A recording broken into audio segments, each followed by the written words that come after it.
여러분은 노후에 어떤 인생을 살고 싶으신가요? 누군가는 과거를 원망하거나 후회하고 팔자를 탓하며 마지못해 인생을 살아가는 반면, 누군가는 그런 거 다 잊고 그저 하루하루를 오로지 나에게 집중하며 재미있게 노후를 보냅니다. 과거에 비슷한 아픔을 가지고 있더라도 왜 누군가는 불평불만하며 살아가고 누군가는 즐겁고 활기찬 인생을 살아갈까요? 물론 노후의 삶은 경제적인 상황이나 건강 상황에 영향을 받을 수 있습니다. 하지만 이것도 마찬가지로 돈이 그리 여유 있지 않아도 아끼며 만족하면서 살아가는 분들이 있고, 어디 한 군데가 불편하지만 그래도 다른 부분은 아직 건강하다며 감사함을 가지고 사는 분들도 계십니다. 이렇게 노후를 즐겁게 사는 분들은 마음가짐이 건강하고, 이런 건강한 마음가짐은 평소의 습관과도 밀접한 관계를 가집니다. 예를 들어 내가 아닌 다른 사람을 위해 내 체력을 다 써버린다든지, 내 자존감이 너무 낮아지는 행동과 습관을 유지한다면 건강한 마음가짐을 가지기가 매우 힘들어지게 됩니다. 사람의 체력은 어느 정도 정해져 있습니다.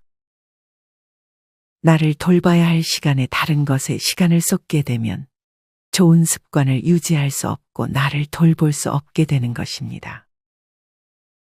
그렇다면 우리는 어떻게 건강한 마음가짐을 유지하여 노후에 재밌고 활기찬 삶을 살 수 있을까요? 오늘은 이와 관련해서 나이 들어 좋은 습관을 유지하고 자존감을 높이기 위해 줄여야 할 5가지에 대해 알려드리겠습니다.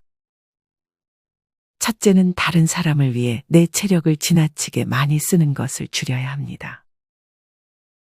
우리 부모님들은 자식들을 위해 많은 희생을 하고 나이든 노부모까지 챙기며 많은 체력을 사용하게 됩니다. 특히나 서로에게 의존하고 그것을 사랑으로 여기는 것이 우리나라에서는 아직 당연하게 여겨지는 것 같습니다. 하지만 무언가를 해주는 것을 사랑으로 여겨 내 자신보다는 남에게 맞추는 삶을 살아가는 것은 좋지 못할 수 있습니다. 삶을 살아감에 있어서 가족뿐 아니라 모든 관계에서 내가 중심이 되어 적절한 기준을 두고 사는 것이 좋습니다. 만약 이런 기준이 없이 내가 중심이 되지 못한다면 건강한 마음가짐을 유지하기 힘들어질 것입니다. 아무리 자식이라도 자기 것은 자기가 하게끔 해야 합니다. 자식이 할 수 있는 일조차 부모가 다 해준다면 자식은 자립심이 길러지지 않을 뿐 아니라 부모는 자기에게 써야 할 체력을 전부 자식에게 써버리게 됩니다. 자식이 어느 정도 크면 밥은 자기가 알아서 차려 먹도록 만들어 주어야 합니다. 이것은 배우자도 마찬가지입니다. 식사를 매번 차려주는 것은 정말 힘든 일입니다. 물론 일을 하지 않고 살림을 하는 경우는 제외하고, 만약 부부가 맞벌이를 하고 있는데 어느 한 명이 식사를 매번 차려주는 것은 그 당사자에게 매우 힘든 일이 될 수 있습니다. 옷을 사는 것도 마찬가지입니다. 간혹 옷을 자기가 사지 않고 배우자에게 사오라고 시키는 분들이 계십니다. 이렇게 매번 다른 사람의 일을 대신 해주게 된다면 나에게 써야 할 체력을 다른 사람들을 위해 쓰게 됩니다. 다른 사람들을 위한 인생을 살게 되는 것입니다. 자기가 할 수 있는 것은 자기가 할 수 있게끔 만들어야 합니다. 옷을 대신 사주지도 방 청소를 대신 해주지도 말아야 합니다. 앞서 얘기했듯 배우자나 자식 스스로가 음식을 차려 먹을 수 있도록 만들어줘야 합니다. 이때 주의할 점이 있습니다. 만약 혼자 음식을 차려 먹지 않았던 사람이라면 그 과정에서 내가 마음에 들지 않는 부분이 생길 수 있고, 아니면 미안한 마음이 생길 수도 있습니다. 이때 마음에 안 든다고 그냥 내가 차려줄게라고 하거나 동정하는 마음을 가지지 않는 것이 좋습니다. 자기 것은 자기가 해야 오히려 더 화목한 가정을 만들 수 있습니다. 가족 구성원 중 어느 한 명만 희생을 하게 된다면 희생하는 한 명은 스트레스를 많이 받을 것이고 그것은 말투나 행동에서 나타나게 됩니다. 물론 매번 챙겨주다가 스스로 할 수 있게끔 하는 것은 쉽지 않습니다. 상대방이 서운할 수도 있지만 왜 자기 것은 자기가 해야 하는지 이유를 말해주면서 조금씩 설득하고 한 번에 바꾸지 말고 천천히 하나씩 스스로 해보라고 말해주는 것이 좋습니다. 물론 만약 혼자서는 아무것도 할 수 없는 상태의 가족이 있다면 돌봐주어야 할 수 있습니다. 하지만 이런 경우가 아니라 상대방이 혼자서도 충분히 할 수 있는 일인데 그것을 내가 대신 해주지는 말아야 합니다. 그 체력을 아껴서 나에게 써야 합니다. 그래야 나 자신을 돌볼 수 있고 여기서 나오는 건강한 마음가짐이 내 노후의 삶과 심지어 다른 가족 구성원들에게 오히려 긍정적인 영향을 끼칠 수 있습니다. 해줄 거 다 해주면서 신경질을 많이 내거나 힘들어하는 사람이 굉장히 많습니다. 오히려 조금 덜 해주고 스트레스를 다른 사람에게 풀지 않는 것이 좋은 방향일 수 있습니다. 해주는 걸 받는 사람이라면 해주는 사람의 입장에서 얼마나 힘들지를 이해해주는 것이 좋습니다. 일도 하랴, 밥도 차려주랴, 자식들도 챙기랴 얼마나 힘들까에 대해 생각하고 따뜻한 말도 해주고 내 밥은 내가 챙겨 먹을게라고 말해주는 것이 좋습니다. 그것만으로 정말 큰 힘이 될 것입니다.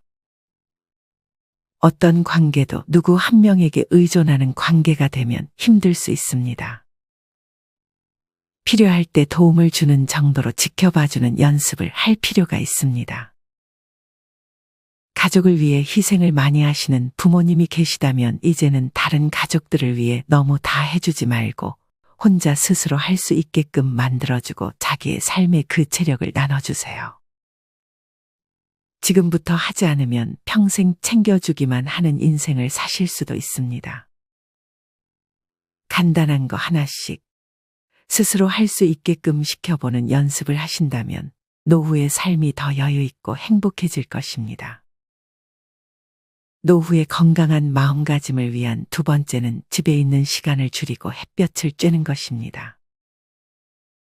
나이 들어 건강하게 사는 사람들은 햇볕을 쬐며 걷기 운동을 하는 것이 최고의 운동이라고 말하곤 합니다. 이것을 통해 불면증, 우울증으로 무너졌던 생체 리듬을 바로 잡았다는 분도 계셨습니다. 이처럼 햇볕을 쬐는 것은 신체적, 정신적으로 우리에게 많은 도움을 줍니다. 계절적 정서장애라고 불리는 이른바 겨울 우울증이라는 말이 있습니다. 이는 겨울 동안 햇볕을 공급받지 못해 발생하는 병으로 알려져 있습니다. 이처럼 햇볕을 쬐는 것은 우울증과도 연관이 있습니다. 특히나 햇볕을 아침에 쬐는 습관을 만드는 것이 좋습니다. 대부분 아침에 일어났을 때 햇볕을 쬐면 기분이 상쾌해지고 이와 반대로 날씨가 우중충하거나 비가 오면 몸이 쑤시거나 피로하게 느껴지는 경험을 한 적이 있을 것입니다. 햇빛은 수면 호르몬인 멜라토닌의 분비를 조절하고 행복 호르몬인 세로토닌의 분비를 활성화시켜 줍니다. 걸으면서 햇볕을 쬐면 걷기 시작한 지 단 5분 만에 세로토닌 분비가 발생하며 약 15분 정도 지나면 최고 분비량에 이른다고 합니다. 이렇게 아침에 햇볕을 쬐면 밤에 잠도 잘 오는 효과도 있다고 알려져 있습니다. 수면을 잘하게 되면 당연히 내 체력은 물론 건강한 마음가짐을 가지는 것에 도움을 줄 것입니다. 하지만 햇볕을 너무 많이 쬐는 것은 좋지 않을 수 있습니다. 과하게 햇빛에 노출이 되면 피부의 노화가 빨라지고 심할 경우 피부암까지 유발할 수 있기 때문입니다. 전문가들은 하루 30분 이하로 햇볕을 쬐는 것이 좋다고 얘기합니다. 특히나 뼈에 좋다고 알려진 비타민 D의 하루 필요량은 하루 약 15분 정도만 햇볕을 쬐는 것으로 대체할 수 있다고 하니 관절이 안 좋으신 분들은 짧게라도 나가서 햇볕을 쬐는 것이 도움이 될 수 있습니다. 햇볕을 쬐는 것은 돈도 들지 않고 어려운 것도 아니니 우리의 건강과 정신을 위해서 할 수 있는 가장 간단한 방법이 아닌가 하는 생각이 듭니다. 누군가는 햇볕을 최고급 영양제라고 표현하기도 합니다. 아침에 일어나서 다른 것보다 햇볕을 쬐는 습관을 만들어 보세요. 잠도 깰 겸 매일 5분에서 15분 정도 햇볕을 맞으며 걷는 습관을 만든다면 나이 들어 나에게 아주 좋은 영향을 줄 것임에 틀림없습니다.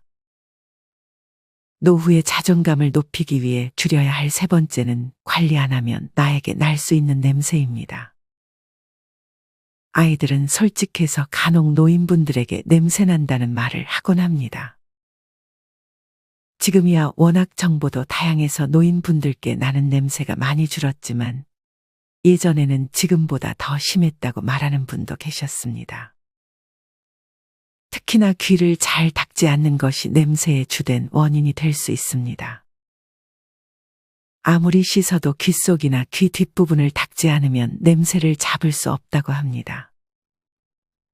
귀 속에서 나는 냄새는 40세가 넘으면서 약하게 나기 시작하다가 점점 나이를 먹게 되면서 더 심해지는 경우도 있습니다.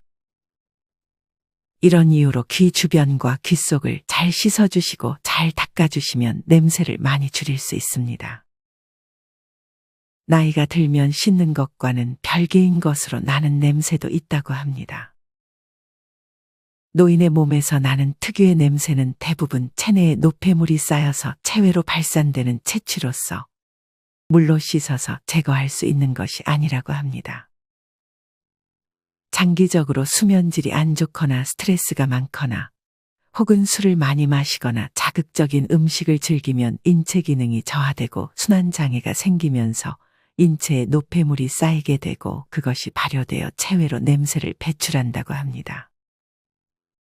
요즘은 중년층에도 이런 증상이 많아지고 있습니다. 이것의 유일한 대안은 바른 생활 방식으로 돌아가는 것뿐이라고 전문가들은 말합니다.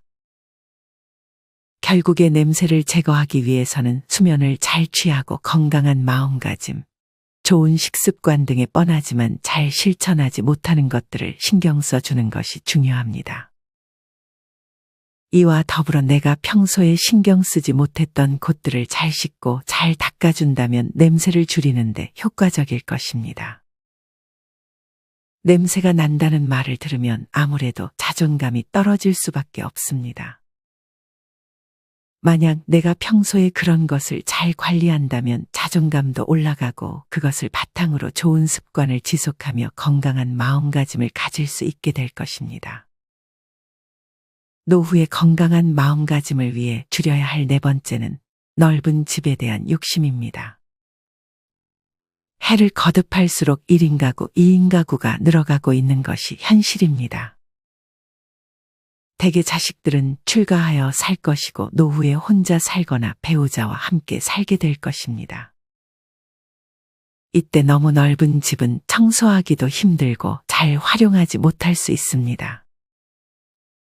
또한 넓은 집 중 물론 싼 곳도 있지만 대개는 가격이 비쌀 것입니다. 차라리 그 집을 살 돈을 아껴 조금 덜 넓은 집에 살고 남은 돈으로 자신에게 돈을 쓰며 노후를 즐기는 것이 좋은 방법이 될 수 있습니다. 어떤 한 분께서는 은퇴 시기인 50대가 넘어가면서 15억짜리 넓은 아파트를 7억 대출받고 구입했다가 패가망신할 지경이라며 절대 빚내서 사지는 말라고 조언합니다. 물론 여유가 조금 있다면 너무 좁은 집은 답답하다고 어느 정도 넓은 집에 사는 것이 좋다고 말하시는 분들도 계십니다. 만약 좁은 집에서 살 때 많이 답답함을 느끼신 분들이라면 그보다는 넓은 집을 구하는 것도 좋습니다. 제가 드리는 말씀은 혼자 혹은 둘이 살기에 너무 필요 없는 공간이 많을 정도의 넓은 집은 지향하는 것이 좋다는 얘기입니다. 좁고 넓고의 기준은 딱 정해진 것이 없습니다. 자신이 생각했을 때 이 정도면 너무 좁아서 답답할 것 같다. 혹은 너무 넓어서 관리하기 버거울 것 같다 하는 집은 피하고 알맞은 평수의 집에서 지내는 것이 좋습니다. 좁은 집에서 살라고 강조하는 것이 아닙니다. 특히나 물건을 잘 버리지 못하고 쌓아두는 성격을 가진 분들이 좁은 집에서 산다면 스트레스가 많이 쌓일 것입니다. 내가 사는 집이 몇 평이건 내가 그 공간을 어떻게 활용하는지에 따라 그 집은 좁은 집이 될 수도 있고 넓은 집이 될 수도 있습니다. 아무리 집이 넓어도 발 디딜 틈이 별로 없을 정도로 물건이 어지럽게 쌓여 있다면 그 집은 좁게 느껴질 것입니다. 넓고 좁고의 기준은 그저 자기 자신입니다. 정답은 없습니다. 집이 넓어야 몸도 많이 움직이고 좋다고 하시는 분들은 넓은 집이 더 좋을 수도 있습니다. 집을 사는 것은 큰 의사결정에 속하기 때문에 집을 한 번에 사기보다는 월세로 이 집 저 집 살아보면서 나한테는 이 정도 크기의 집이 제일 좋구나 알아가는 것도 좋은 방법입니다. 주의할 것은 이런 확실한 판단 없이 넓은 집만을 선호하는 것입니다. 본인의 스타일과 취향, 성격을 잘 파악하셔서 내 노후를 지낼 집을 신중하게 결정하셨으면 좋겠습니다. 노후의 건강을 위해 줄여야 할 마지막 5번째는 탄수화물과 설탕입니다. 아마 이에 대한 이야기는 많이 들어보셔서 뻔한 말이라는 생각이 들 것입니다. 지금 이것을 잘 실천하고 계신다면 정말 칭찬드리고 싶습니다. 하지만 대개는 이것을 잘 지키지 못합니다. 특히나 요새는 배달 음식이 발달하며 빠르게 미국 음식화가 되어가는 것 같습니다. 가공 음식들이 굉장히 많고 값싼 재료로 달고 짠 음식들이 많습니다. 요즘 길거리를 나가보면 미국형 비만인들이 늘어나고 있는 것 같다고 말씀하신 분도 계셨습니다. 갈수록 집밥을 먹기보다는 밀가루가 많이 들어간 음식들을 먹게 되고 소식보다는 과식을 하는 경우도 예전에 비해 많아진 것 같습니다. 많은 분들이 건강을 위해 운동이 중요하다고 하지만 사실 어찌 보면 식단이 운동보다 더 중요할 수 있습니다. 운동을 잘 안 해도 식단만으로 건강을 유지하는 분들도 있습니다. 운동은 조금씩이라도 하는 것이 좋지만 우리는 식단에 많은 신경을 써야 합니다. 전문가들은 가루로 만든 정제된 곡물로 만든 탄수화물 식품을 가급적 피하라고 말합니다. 식이섬유가 풍부하게 포함된 가공되지 않은 식품을 섭취하라고 조언하죠. 또한 단백질을 매 끼니당 150g 섭취해 주는 것이 좋다고 합니다. 설탕이나 액상과당은 자제하고요. 특히나 빵을 좋아하시는 분들은 빵의 섭취를 조금 줄이실 필요가 있습니다. 집에서 빵을 구워보신 분들은 아시겠지만 빵에는 정말 어마어마한 설탕이 들어갑니다. 문제는 많이 넣어도 막상 빵을 구워 먹으면 단맛이 생각보다 안 나는 것을 알 수 있습니다. 그래서 단맛이 나는 빵은 상상 초월할 만한 양의 설탕이 들어간다고 볼 수 있습니다. 이런 정제 밀가루와 설탕은 모두 혈당 스파이크의 원인이 될 수 있습니다. 실제로 배달 음식이나 빵을 많이 먹었던 분은 예전에 먹어도 끊임없이 공허해서 먹고 또 먹기를 반복했다고 합니다.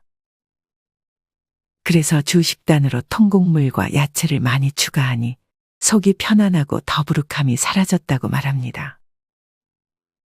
다이어트는 둘째고 나이다 들다 보니 속이 편안한 게 좋다고 생각하시는 분들이 많으실 것입니다. 이런 분들께 도토리묵 또한 좋은 식단 중 하나입니다. 물론 밀가루, 빵, 설탕을 아예 먹지 말라는 것은 아닙니다. 가끔은 그런 것들이 땡길 때는 먹어도 괜찮습니다. 매 끼니를 그렇게 먹지만 않으면 됩니다. 하지만 만약 당뇨가 있거나 식단을 철저히 관리해야 할 경우에는 이런 것들은 피해야 합니다.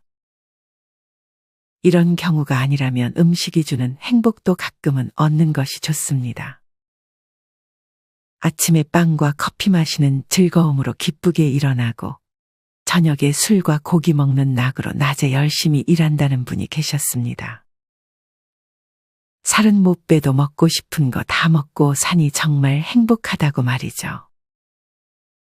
하지만 이것은 미래의 행복을 현재로 가져오는 것일 뿐입니다. 이런 삶을 오래도록 유지할 수 있을까요? 지금 당장의 행복을 위해 미래를 포기하지 않으셨으면 좋겠습니다. 현실에서 밀가루를 피한다는 것은 정말 어렵지만 사실 식습관을 바꾸는 것은 초반이 어렵지 조금만 유지하다 보면 어쩌면 쉽게 바꿀 수도 있습니다. 한 번에 바꾸려고 생각하지 말고 하루 세 끼를 먹는다면 그중 한 끼만 건강하게 먹어보는 것이 좋습니다. 몇 개월 뒤에 세 끼 중 2끼를 건강하게 먹어보고 그렇게 건강하게 먹는 비중을 늘려가다 보면 1년 전과는 다른 식습관을 즐기고 있는 나 자신을 발견할 수 있을 것입니다. 일례로 식이섬유 풍부한 고구마, 오트밀 등의 탄수화물과 샐러드를 한 끼씩만 챙겨줘도 몸 컨디션도 가볍고 심지어 자극적인 배달 음식이 땡기지 않다고 말씀하신 분도 계셨습니다. 하지만 좋아하는 것을 포기 못하겠다는 분들도 계실 것입니다. 이런 분들은 폭식만큼은 피하는 것이 좋습니다. 아직 건강하신 분들 중에 마냥 몸에 좋은 음식은 절대 못 먹겠다 하시는 분들은 소식하는 습관만이라도 챙기셨으면 좋겠습니다. 실제로 소식의 중요성은 말할 필요 없을 정도로 이미 알고 계실 것이라 생각합니다. 우리는 우리가 좋아하는 음식들을 끊을 필요 없이 줄이는 것을 목표로 하는 것이 좋습니다. 끊어야 한다고 생각하면 오히려 시작도 못하게 됩니다. 조금씩 천천히 줄여나가자라는 마음으로 접근하는 것이 좋습니다. 또한 쾌락을 절제하는 연습도 병행하면 좋습니다. 절제에서 건강이 시작된다는 말이 있습니다. 앞으로 몇 번 실패하게 될 수도 있습니다. 하지만 우리가 완전히 놓아버리지 않고 포기하지만 않는다면 분명 몇 년 전과는 다른 나를 발견하게 될 것입니다. 이렇게 오늘은 노후의 건강한 마음가짐을 유지하기 위해 해야 할 5가지에 대해 말씀드렸습니다. 첫째는 다른 사람을 위해 내 체력을 지나치게 많이 쓰지 않는 것. 둘째는 햇볕을 쬐는 습관을 만드는 것. 셋째는 나이 들어 날 수 있는 냄새에 신경 쓰는 것. 넷째는 집을 살 때 신중하게 고르는 것. 마지막 5번째는 식습관에 신경을 쓰는 것입니다. 건강한 마음가짐은 건강한 습관에서 시작됩니다. 건강한 습관은 아주 사소한 실천에서 시작되고요. 오늘 말씀드린 내용 중 한 가지만이라도 꼭 실천을 해보셨으면 좋겠습니다. 실천하는 여러분들을 인생지혜가 응원합니다. 이상으로 오늘의 영상을 마치겠습니다. 다음에 더 좋은 내용으로 찾아뵙겠습니다. 감사합니다.